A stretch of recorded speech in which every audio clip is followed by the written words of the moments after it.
So what does the research remind us? It reminds us to understand inclusion through the eyes of our brothers and sisters around us, such as people who are living with disabilities or health conditions and who are carers, rather than imposing our ideas onto people.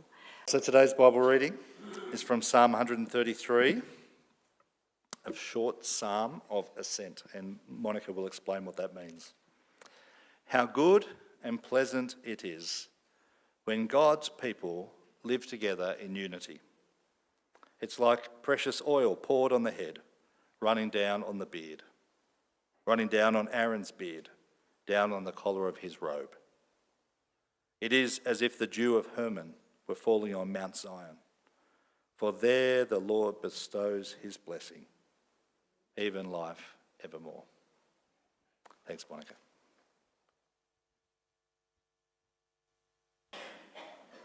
So I started over at the 8:30 service with a mum joke, just to relax us and get us comfortable, because you're going to have to put up with me for about 20 minutes.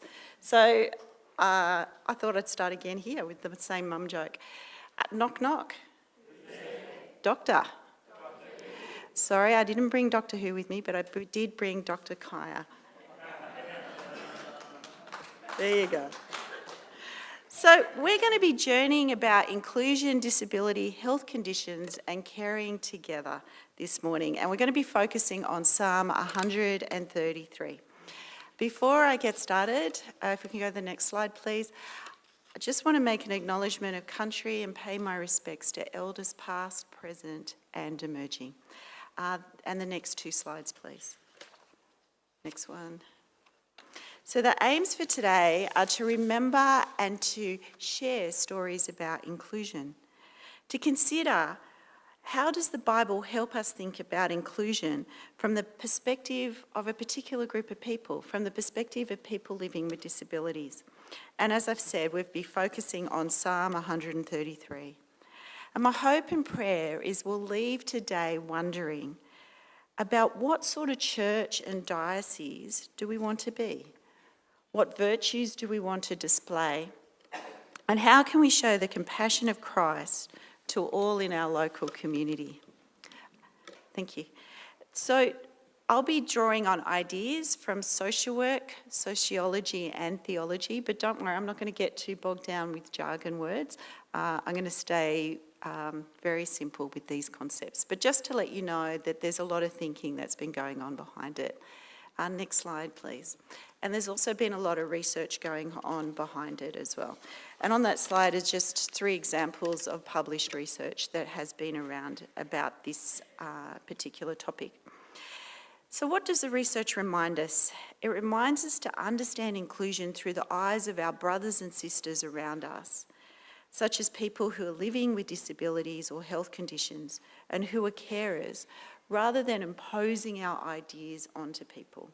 Like, I don't know about you, but the last thing I enjoy is when someone imposes something on me. Is there anyone here who likes a bit of imposition? I'd like to meet you if you do. We don't want that, do we? We want to have a conversation. We want to feel included. We want to feel listened to and heard. The research that I'm going to draw on is going to remind us about what inclusion is not, what inclusion is, and how can we see inclusion God's way. So next slide, please. So I'm going to start with what inclusion is not. So if I say exclusion, could some people help me out here? What does exclusion bring into your mind? Left out. Left out. Ignored, not being seen. Not rejected. Not having the tools to see and hear. That's beautiful. Well, on that note, I want to bring us into the world of a carer who's living with someone with disabilities and caring for them every day. And let's hear what Deborah has to say. Being an Indigenous person, growing up, we always had someone with some type of disability issues. But I guess with my son, it was more severe. So that's sort of fairly new to me. I used to catch up with people at work, and then you start sharing about your life, and they get traumatised by my life. They used to be really concerned that you've got a crisis going on here, your trauma, your family, you need to do this. And I said, well, no, this is my life. It's my normal. Between a carer's life and other people's lives out there, there's a separation in this fact. I think if people don't get it outside is because the ignorance and they haven't got the experience in their family. People are carers. It may not be with a child with a disability. It might be an elderly parent that you're caring for, or your husband has an accident, or someone has a stroke, because you can be a carer at any time. When he had the cancer, and I went to the GP with him, and the GP said, get straight to the hospital, then the operation, then the chemo. When he was in the hospital bed, you're standing there waiting for the doctor's specialist to come around to give you the verdict. Even though it's a shock to hear the information that's going to come, I need to compose myself. You need to listen for my son. He can't, listen and talk or articulate. So I have to step it up, put your emotions aside and just get on with it and listen to the doctor's verdict of the diagnosis. I think the autism kicked in and he was in his own little world, and he was smiling, when they're doing all the drips and things and for the bloods and the chemo. He was quite happy. So we, of course, have to be happy, because he's happy. So we're all happy. Even the doctors said, oh, you're taking this surprisingly well. And I'm thinking, what do you want me to do, lose it? I've got to be there for my son. As a carer, there's only so many hours in a day. And you've only got so much energy to do things because you're focused on your loved one, caring for them. And what they need, I am mindful all the time that I need to be healthy myself so that I can care and give out. Otherwise you can't if you break down. I really get that. I've had my moments, I must admit. You're burnt out, but then you don't know it till it happens. Tiredness is just part of the game, really, to be honest. You sort of manage your health and well-being and all that stuff within the bubble of the caring role, which is a challenge, right? It's doable, but the outcomes aren't as great as non-carers can do it, right? Let's get real. So I pray every day for God to give me the strength to have the energy to keep caring for my son. I do it every morning. I say to God, you've given me my son and I'm a custodian to look after him, you know what I mean, on this earth. Give me the strength to keep going and care for him and put things in place for his life.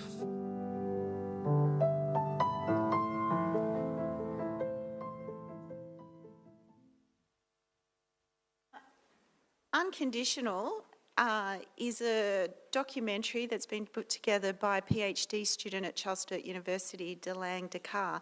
And you can actually watch more videos, and there's a whole 1 hour movie if you would like to see it. If you just go on the website, you'll be able to see it. And I'm very biased because I'm her supervisor. Her other supervisor is Dr. Emma Rush and Professor Eleanor Stewart Gates. And we are so excited about what she's doing to show how we can overcome exclusion and move to inclusion. Now, Deborah, whose story is there, has known great exclusion. At times she and her son have gone to do things and have been told, you're not welcome. And it really has hurt. But it doesn't have to be like that. Inclusion is saying no to unkindness. It's saying no to everything that pushes the other person away. Inclusion in Christian circles is what we are all about. We're about saying we're not going to be exclusionary, we're going to be inclusionary. And inclusion is actually part of our Christian identity. It's about recognising that Jesus embodied inclusion and welcomed everybody to him. And we're to role model that and do that as well. Inclusion is saying yes to the warmth of love and care and respect and of sharing of time. It's saying yes to sharing the compassion of Jesus and how he brings us into relationship with God and our neighbour. And it's a beautiful experience to feel included and belong. I've got a bit of a research story here. I'm not going to read it out in entirety, but just to give you a little bit of a feel about what inclusion looks like. So Jack, his name's been changed for the purpose of the research, as a young man had a major car crash. It meant for most of his life he was living with significant pain. His life was struggle after struggle each day, and that did not define him or hold him back. Jack was telling me how much he loves his church and how much he loves being involved in church and how included and accepted. At the time of the research, Jack was leading church services, reading Bible stories, reading the Bible in services, telling stories to people about Jesus. He was involved in pastoral care, you name it, whatever was going on at church, Jack was involved. And when Jack couldn't do something because of his health, other people just stood up and helped him. So he never felt excluded. He always felt it important. And he actually talked about how there'd be times, for example, when he was leading service, and for a little while, he wasn't controlled by his pain because he was so focused on Jesus, he could let his pain go for a little while. And he talked about how beautiful a gift that was. Next slide, please. Jack also is the person who pointed me to Psalm 133 when it talked about including people living with disabilities into the church service. Jack highlighted for me that inclusion involves listening and enjoying time together, and that there's many ways to do this. And he pointed me to Psalm 133. Would you like to read it with me together? How good and pleasant is it when God's people live together in unity. Now, I don't know if you ever think how good and pleasant it is when we come to church together. And I don't know how often you think about how every time you do morning tea after church and say hello to everybody, that you're actually transforming people's lives. Does anyone ever think about that? We don't, do we? And yet, over and over again, when I talk to people for the research project, they talked about how that one-to-one contact, for example, over morning tea, that one-to-one contact when people were washing up the dishes together afterwards, that one-to-one contact about just saying hello, how you going, made all the difference in people's weeks. They talked about how when they came together at church, there was no payment, no compulsion, no charity, no pity. It was done out of love. And they talked about how for most of their week, things were done because they paid somebody, because people felt they had to, there was compulsion. They felt like they were charity or pity, but not at church. And that's one of the reasons why I am so excited about all of you and what you do. And every time you come together in church, you are doing something beautifully. You are doing something that is blessing of others. And you're not doing it in any other way than just turning up. You haven't even thought about it, and you're transforming lives. It's a wonderful thing that you're doing coming to church. And thank you for doing it. Next slide, please. So we've talked a little bit about what inclusion isn't, and we've talked a little bit about what inclusion is. But how does God see inclusion? And could we do inclusion God's way? Well, Psalm 133 was recommended to me by Jack as an example of doing inclusion God's way. And it's a very simple psalm. It says how good and pleasant it is when God's people live together in unity. It's like precious oil poured on the head, running down on the beard, running down on Aaron's beard, down onto the collar of his robe. Now, if you remember, Aaron was Moses' helper. He's the beginning of the priesthood. And when they put oil on him, they're celebrating him and they're saying, you're special, you're brought before God, you're special. And they're not just putting a little bit on here. Like, look at what it says about when we do unity. It's pouring down, masses of it. To be honest, I'm not sure I'd enjoy that much oil being poured on my head. But it's that whole idea of abundance and great celebration.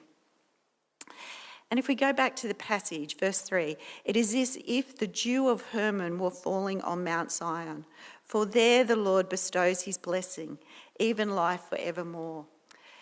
How many people here have actually been to Hermon? No. Oh, a couple of people. And I remember the Gambles actually gave us a really lovely picture slides night about your trip. And I think it was when you went to visit Hermon. Is that right? Do you remember that? I remember it was very powerful. Can you tell us quickly in maybe a sentence what it was like visiting Hermon?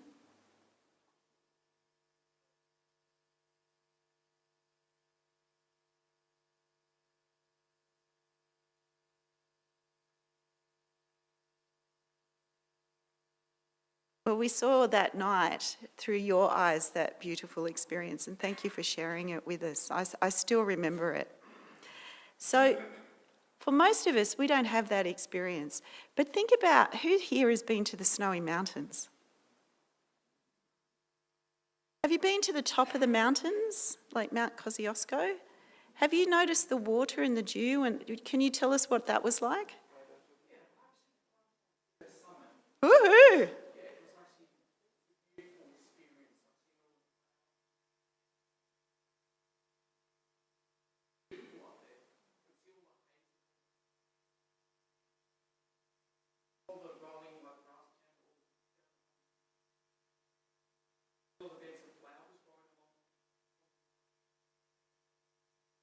So imagine all those little drops of water coming together. Have you seen water starting to come together and group together, and it gets more and more water, little creeks, and then down into the river, and away we go. Well, that's just like here. It's as if the dew of Hermon were falling on Mount Zion, for there the Lord bestows his blessing. And listen to this bit, even life forevermore. And that's what inclusion is. It's blessing and life forevermore.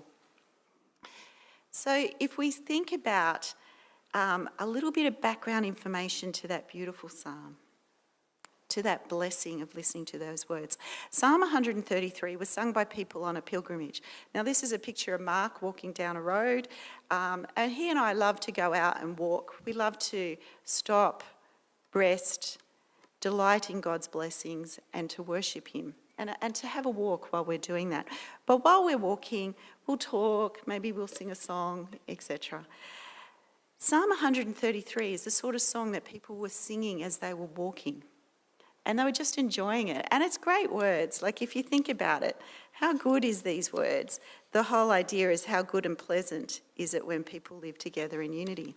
Now those words are quite a contrast to what we tend to sing here in Australia. Who here knows go and eat worms? Can anyone remember the words? Did you sing it as a family, did you? Okay, Dad, let's hear it. Let's hear your rendition.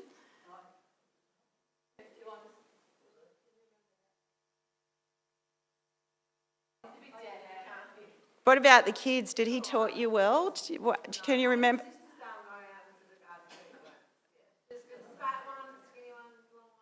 Short ones that wriggle and squirm.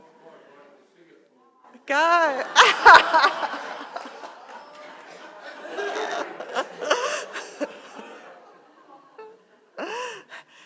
It starts with nobody loves me, everybody hates me, think I'll go and eat worms.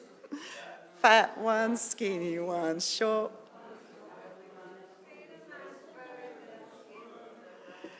Isn't it a great song of exclusion? Nobody loves me. And yet we sing it to our kids. We sing exclusion to our kids. This psalm is the exact opposite. It's singing inclusion to us. It's a song of inclusion.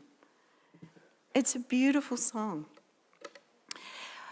A theologian, Walter Brueggemann, says that the song of Psalm 133 is a song of genuine gratitude and piety for rich blessings. The song is a warm invitation to reflection on what we say and do and how we can bring unity And it has a wide definition of unity. It's not Monica Short thinks this, and so Scott has to think this, and Lisa has to think this, and Grace has to think this. It's not like that at all. It's about us in each of our own uniqueness and with our own ideas coming together and actually being together and looking towards Jesus and coming together with our own thoughts and opinions and ideas and pointing everything towards Jesus and being in relationship with God through Jesus. That's unity. And so we have a wide definition of unity. And then every time we think of unity, we think about life together. So it's very much an affirmation. Brugman reminds me, and perhaps maybe some of you as well, that it's also a bit thinking about critique and questioning. Critique and questioning happens everywhere in Australia. Not only do we sing strange songs about worms, but here in Australia we also are very good at saying, did you see what they did? Did you see how they were a bit different, weren't they? Has anyone not heard someone put somebody else down? And to my shame, I can slip into that really easily. But this passage reminds me to move beyond my struggles and sinfulness, but to move beyond and to work towards wondering how I'm going to respond when people say unkind things about others. And I think one way to respond is through non-violent resistance against exclusion, advocating for change and doing things that result in inclusion through kindness. So little things like putting pictures on slides so that people who find it difficult to read can see a picture. Putting lots of words on slides so that people who find it less difficult to hear can actually read the words for themselves and stay connected to what the message is. But the freedom to be yourself, to create little spaces where people can have a little space out. So if someone's feeling stressed, they can come and pick up a stuffed toy or whatever, such as the wellbeing table down here. But it's just thinking about who am I connected with, who's around me, and what little things can I do to make a difference? Because Christianity has its own unique way of advocating and standing in solidarity with others. We do it with an and. We advocate for others and we remember that we value them. Christians affirm the other as our neighbour, to be loved, and we love people. We replace the word other with us. Isn't us a beautiful word? Do you like the word us? Do you like the word we? How about we do it together? Isn't that a nice way to do things? These are great words. And Psalm 133 reminds me, and perhaps others here, to take the time to see the beauty in those around us and connect. For people are made in the image of God. And it's a beautiful thing to stand in solidarity and to be identified with and to be in unity with people who are living with disabilities, our brothers and sisters in Christ. To be caring and standing with people who are caring for others. That's a gorgeous thing to do. And when we do that, it results in blessing. It results in unity and harmony and love together for God's sake. And it creates healthy churches. Healthy churches are places of gospel-based inclusion where the news of Jesus is inspiring welcome and connection, participation and belonging with people from all backgrounds. Unity and harmony and love and togetherness result in a dual action of facilitating inclusive networks and accommodating individuals' desires to learn about God and grow in their faith. Inclusion is virtuous. It is the good oil for relationships. And I was trying to remember which TV ad used to say that, the good oil. Can anyone remember here for me? What was it? You know what I mean? It is the good oil for relationships. Because faith matters to God, and faith can profoundly impact values, identity, motivation, justice, empathy, resilience, relationship with God and others, and the list just goes on and on and on. In our dioceses and churches, we can be inclusive. We can have the assumption and the norm that people living with disabilities or health conditions and carers will be participating in our faith-based activities as friends, as our brothers and sisters in Christ, and we can intentionally plan for inclusion for everyone. Because inclusion through relationships is like beautiful water. Every attempt to address social exclusion leads to inclusion. People feel God's love, they feel the warmth of care, they feel loved by their neighbour, and they feel like they can love their neighbour back.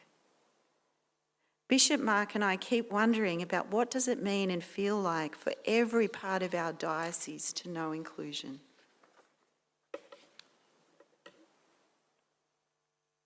So what would happen if we all live out Psalm 133 through every part of our diocese? Just like what you're doing right now, living together. Well, what would happen is people would remember that love is at the core of Christian identity and involves people trusting in and displaying Jesus' directives of love. It's as John 13:35 states, that everyone will know you are my disciples if you love one another. If we live out Psalm 133, what would happen? Well, the answer's in the last verse. It says, life evermore. God bless you. Thank you so much for coming together. It is a transformational and beautiful thing you've done this morning. Thank you.